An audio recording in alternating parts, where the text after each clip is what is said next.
Assalamualaikum warahmatullahi wabarakatuh. Waalaikumsalam warahmatullahi wabarakatuh. Baik, selamat pagi. Perkenalkan, di sini saya Sarafina sebagai asesor dan juga rekan saya Sabrina sebagai asesor 2. Ya, jadi kali ini kita akan melakukan leader group discussion yang dimana nanti saya akan memberikan pertanyaan. Kemudian sebelumnya kalian perkenalkan terlebih dahulu. Baik, saya Alvina Hernanda dari Bisnis Teknologi.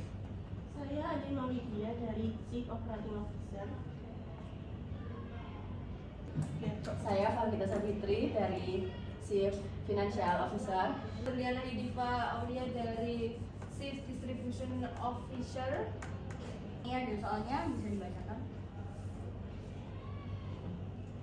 Gudang pusat distribusi utama di Karawang mengalami kebakaran hebat dan hangus total, menghancurkan 40% dari total 350 miliar. Gudang cadangan yang tersedia hanya mampu menutup 15% dari kebutuhan distribusi normal karena keterbatasan kapasitas penyimpanan dan jarak yang tidak strategis, meninggalkan defisit pasokan sebesar 25% yang harus segera diatasi dengan sewa gudang darurat dan logistik alternatif yang biayanya 3 kali lipat lebih mahal.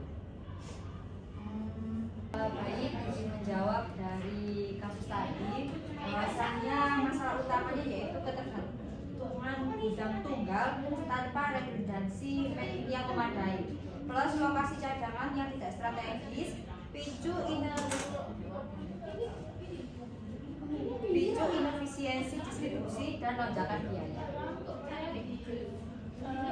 Menurut saya masalah utamanya itu kerugian sebesar 350 miliar plus biaya logistik 3 kali, estimasi 100 miliar per bulan, serta margin profit hingga 20% ancaman cash flow.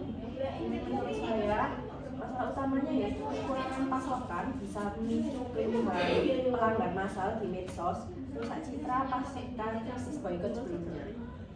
Jadi menurut saya masalah utamanya itu risiko single point failure, ungkap kelemahan resilient bisnis, potensi hilang market, share ke kompetitor. Nah, solusi yang dapat dilakukan menurut saya itu melakukan komunikasi proaktif via Instagram atau website. Kami prioritaskan distribusi prioritas stok aman dalam 72 jam. Kemudian bisa juga kolaborasi retailer untuk promo pengganti plus CSR donasi roti ke daerah terdampak agar narasi menjadi lebih positif.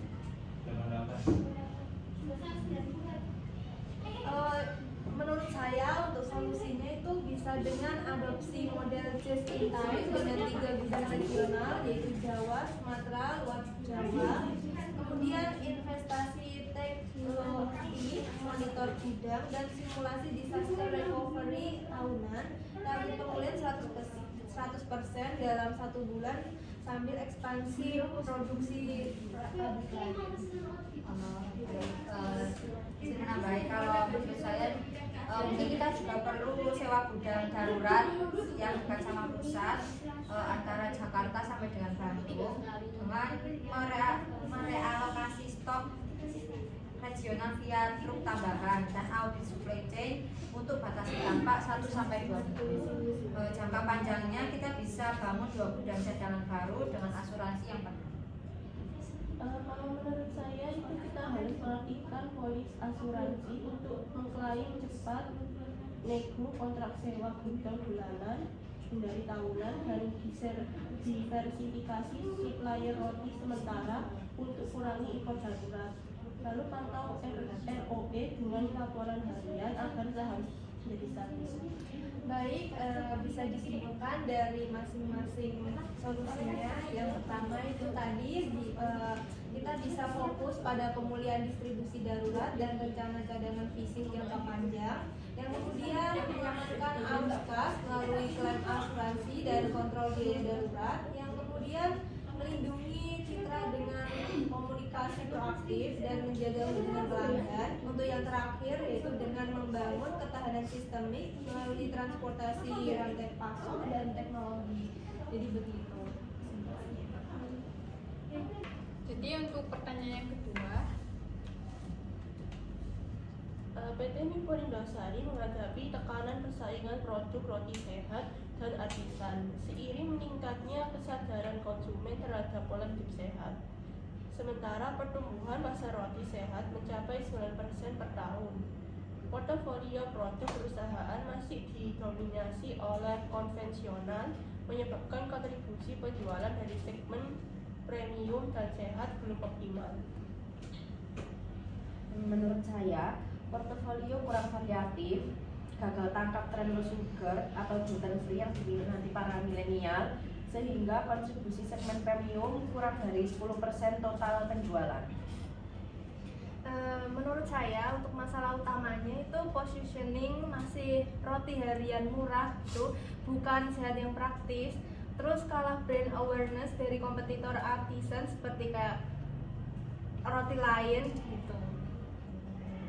Kalau menurut saya ya, masalah utama yang kasus tadi yaitu roti konvensional margin tipis sekitar 20-25%, sementara premium bisa 40%, tapi volume rendah memicu opportunity cost sampai dengan 200 miliar per tahun. Menurut saya, masalah utamanya adalah ketergantungan roti mass market rentan disruptor sehat. Ada pangsa pasar 40% saat tren kesehatan permanen pasca pandemi. Mungkin solusi yang bisa digunakan yaitu alokasi 10% dengan budget iklan ke premium, pricing tiered sebesar 15.000 premium versus 10.000 untuk reguler. Kemudian menganalisis ROI pilot store untuk scale up, diversifikasi cegah stagnasi revenue. Menurut saya solusinya itu akuisisi startup bakery sehat atau JV dengan importer bahan organik, bangun pabrik dedicated premium dan sustainability report untuk sertifikasi halal sehat. Target 30% portofolio sehat dalam 3 tahun. Menurut saya, solusi yang dapat dilakukan yaitu R&D cepat luncurkan lini sari roti sehat via kolaborasi nutrition, tes market di urban area, target 20% penjualan dari premium dalam 2 tahun. Kalau menurut saya sendiri untuk solusinya itu bisa menerapkan kampanye digital seperti hashtag roti sehat sari roti via influencer, fitness, bundling dengan gym atau aplikasi kesehatan dan repackaging. Kemudian ada eco-friendly, segmentasi urban family untuk menaikkan market share 15%. Baik, izin menyimpulkan, mungkin dari masalah tadi ya terkait meliputi kurangnya variasi produk, low sugar atau gluten free, kemudian positioning murah bukan premium, margin rendah konvensional, serta ketergantungan mass market yang rawan disruptor. Nah, di sini kita sudah menemukan beberapa solusi, diantaranya yaitu mempercepat R&D lini sehat via kolaborasi serta kampanye digital influencer, juga alokasi budget iklan 10% ke premium dengan pricing tiered, kemudian plus GV atau akuisisi untuk pabrik dedicated, dan juga target realistis dengan menaikkan kontribusi premium 20-30% dalam 2-3 tahun melalui tes market urban dan sertifikasi halal sehat. Seperti itu.